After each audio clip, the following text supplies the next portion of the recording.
Hey guys, today we're gonna be comparing the Shearwater 125 with its SD drive versus the Pelican Catch HD2 HYDRYVE 130. Now the reason why we're comparing these two boats is because they're pretty similar, and actually they share the same drive, the same hobby style drive, and I'm gonna give you a comparison between these two boats. I'm gonna tell you what I like, what I don't like about each of them, and just for full disclosure, these two boats were given to me by their respective manufacturer for me to make videos for you guys. So shouldn't be any bias in there, right? I love Pelican, they're amazing, low price, high quality kayaks. I love HYDRYVE, they innovate, they make boats like this Shearwater 125 that has so many rigging options that is incredible. I just love that I could put a motor here, I could make it the way I want. And I also love the simplicity of this boat. But let me get this camera, I'm gonna go behind the camera, I'm gonna give you a full walkthrough versus of these two boats. Let's go. By the way, there's hundreds of videos on this channel and there's a lot of videos covering each of these two boats, so make sure to go check them out after you finish this video. For now, let me just get behind the camera. Let's go. We're gonna start right here on the rear of the boat. Look at this, the Pelican Catch HYDRYVE and the Shearwater 125 sort of have the same style of rudder where you just drop it. They're on the top, you just pull one of these things and boom, you drop it down just like that, boom. And the Shearwater is a little different. It's like a gravity rudder, that's the name. You just pull this cable out and the gravity, the weight of the rudder will push it down. Sometimes it's kind of stuck, so you might have to like hit it with something and take it off, but hey, you know, it's just, it works. It's not a big problem. Now, right here on the Pelican side, we got two rear handles with the horrible rivet. Again, you guys know I hate rivets. Over here on the Shearwater, you can see you have a lot of options.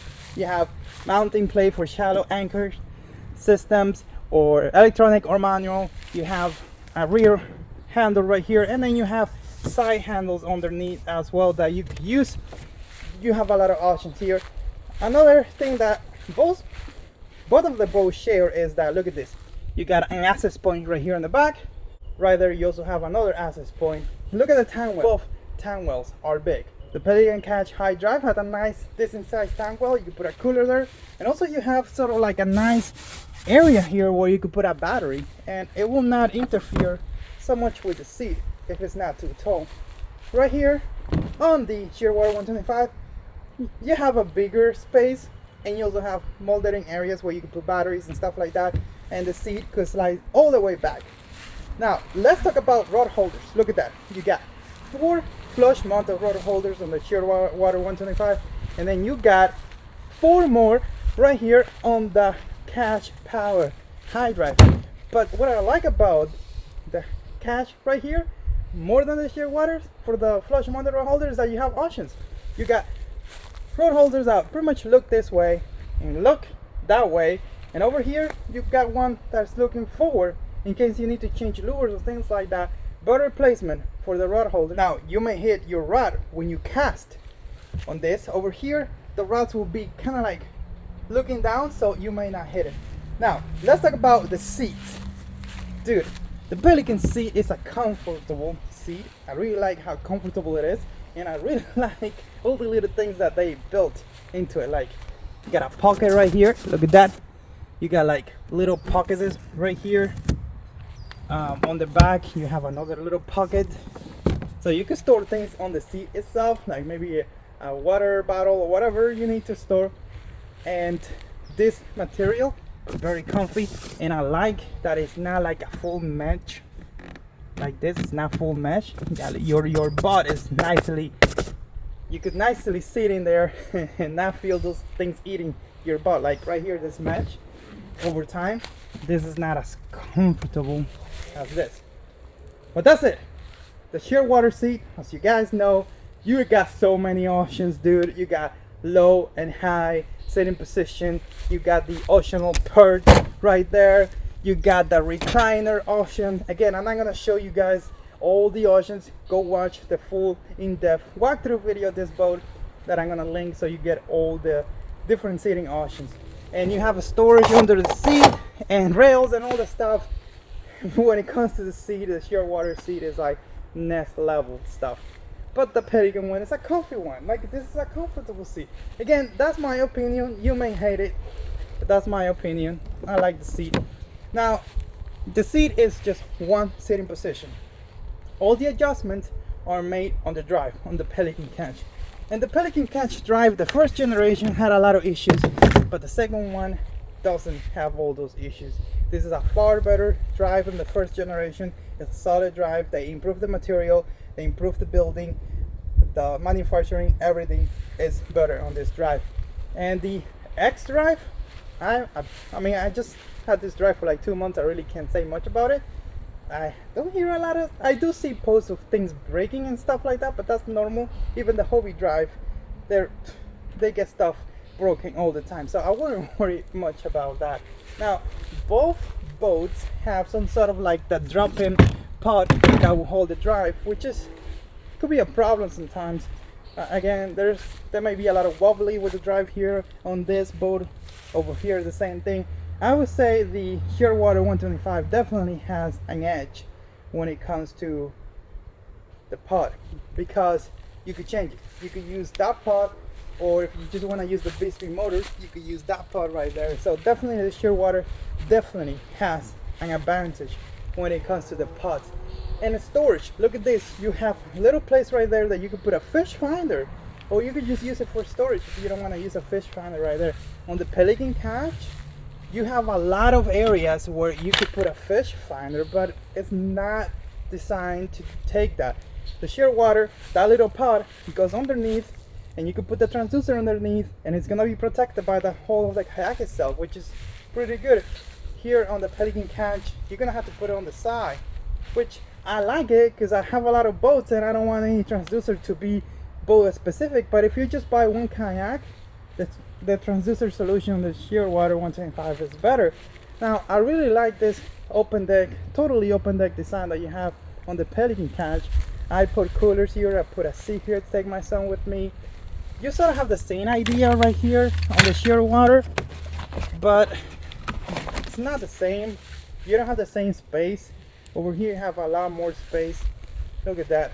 Now, there's not much to compare about these two boats, because one is sort of like you have everything, and your chicken and wings and your fried chicken and your stewed chicken, and over here you just have fried chicken, but maybe you just want fried chicken. The price MSRP on this Pelican Catch Power is only $1,500 compared to just the boat right here with the original pod, the perch and the seat. You're looking at about $1,500. So the drive will be separate. Like everything that you see here with the drive, you're pushing at $2,000 with the perch, seat, give or take. So definitely more money for the Shearwater, but that is because you have more stuff. Now, a lot of people love to hate on Pelican, and it's because of that you see there, the thermoform thing. But really, you know, if you listen to a soldier person, is that how you say it? The strongest connection on anything is the welding. When these two pieces are welded together, that forms the strongest connection that you could have. So this boat will not break. Actually, Pelican has an advantage when it comes to building kayaks, because they could put foam in places where those boats won't be able to put it in. Like, this is crazy. Look at this. You have some, like this, the deck is solid. You don't feel any flexing. Why? Because they're able to put foam in places that normally on a thermoform kayak, on a rotomolded kayak like this one, you won't be able to put those foam blocks. Pelican can, because of the way they build their boats. So this is a more solid platform. And I have given hell, not to this particular kayak, but to Pelican kayaks, and they have not broken. I have dragged them all over the place, and these things are built tough. Also, these boats, like any kayak, they're gonna give you issues. And so far with customer service, I haven't had any issues with any of them. So maybe that's because it's me. I did hear a lot of you guys having issues with Pelican, also having issues with HYDRYVE, but look, times are crazy now. Like they cannot even make these boats. Like, they're sold out right now. This is incredible. So yeah, just keep that in mind. The world is crazy now, and hopefully it doesn't become the standard, like expect bad customer service or sold out products all the time. Hopefully they'll get it together. But yeah, I think I'm not my usual super, I don't know, mean self today, I guess, because I haven't said a lot of stuff that is negative about them. Maybe I need to get in front of the camera and just finish this. Oh, I didn't show you the hole at all, right? Let's flip this boat over. So look at that, the Shearwater hole, definitely a more stable hole right here, the Shearwater. But the Pelican, you can stand up and fish. I mean, you're gonna flip if you move too much. Just like that one over there. Don't think that is super stable. It feels like a rock, but it's not. If you're not paying attention, you're gonna flip. Now, this hole right here is more efficient. I think it's faster, definitely faster, both with paddling and the drive. This hole right here feels like drags. It feels like it drags here at the end. With the drive, it feels like it drags, but I wouldn't get this boat for speed. If you want something that is easier to paddle or that is more efficient, get the Shearwater. But again, I mean, I like these two boats. They serve different purposes. Now, another thing that I want to cover between these two boats is the steering. On the Catch right here, you just have one steering on the side, and that's it. In the Shearwater 125, you have steering, hand steering on the right. You can put it on the left of the boat, and then you have foot rest. Look at that. Awesome stuff. Bixpy could easily drop in here on the drive well, or you could do it here as well, or on the Shearwater you could just put it in on the rudder. By the way, that rudder broke, but by sending one over, it's broken. Look at this. Let me see. Let's see if you can see it there.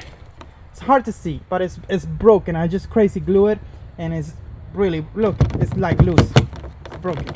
But by sending one over, we're gonna fix that soon, because I have a lot of videos that I have to film with this boat. So for steering solutions, the Shearwater is way better.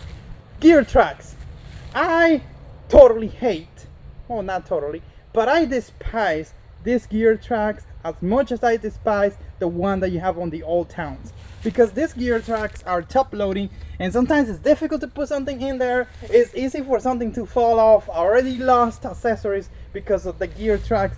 I'd rather take gear tracks like this, even though they're plastic. These are Scotty gear tracks, and they work amazing, and it's easy to drop things in here, and it works with Rail Blast accessories and Yak Attack accessories and all that stuff. By the way, those gear tracks, they're made by Yak Attack. So I don't like those top loading. The concept is great, but it's not the best.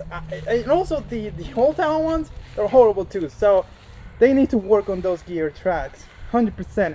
The native gear tracks, I think, are the best in the whole entire industry, and the way that they use them, even better. So, but you got gear tracks, you got 6-inch, actually this is like 8-inch, 6-inch, two of them right there in the front, and this one is alone, probably like a 20 something inch, and on the back you got more gear tracks. Now the Pelican, being Pelican, doesn't have gear tracks in the rear, but you got some juicy space right here that you could add your own. I guess I didn't put gear tracks right here because of the rotary cabling type of thing, but again, you have a lot of spaces where you could put gear tracks or mount accessories, a bunch of stuff, awesome stuff. So before we end our little comparison video between these two boats, I realized that I didn't tell you guys about the specs, and I love talking about specs. So these two boats are each 12.5 feet long. Don't be fooled by the 130 on the Catch HYDRYVE 130, because it's not 130. It's 12 feet 6 inches long. They just round it up. The Shearwater is the same. Now the Catch power, not the Catch, oh, I love the Catch power. Anyways, the Catch is 34 inches wide, and the Shearwater is 35 inches wide, but the Shearwater paddles better than being wider. But I think the reason is because it's so narrow in the front, right? That's why it paddles better. In terms of weight, the Catch is 78 pounds, just the boat, nothing on it, no drive, no seat, while the Shearwater is 82. Now, fully fitted with everything on it, I'm estimating the Catch to be about 92 pounds, while the Shearwater is pushing 110 pounds, and I think that is because you got a lot more stuff on the boat itself, because that means you have more stuff right here in the Shearwater. You have full rest, you got a seat that has a perch on the back that you can put in, you got gear tracks all over the place, you have more stuff on the Shearwater, that's why it's heavier. So just to finalize this, these two boats have parts that are made in China and parts that aren't made in China. For example, the kayak that I have here to my right, the Pelican HYDRYVE 130, is made in Canada, but the drive is made in China. Shearwater is made in China, but for example, the earlier model last year, it was assembled here in the US. North American company, North American US company, so I don't think really like part of this is made in China. So the China thing question doesn't even, I don't think it will be a problem here, because both of them share stuff that is not made here in the US or whatever. So comment below which boat will you get and why, and let me know what have been your experience with any of these two boats, good or bad. I would like to know. People like to know in the comments. They want to form their own opinion about stuff, so go ahead and check it out. I'm out of here.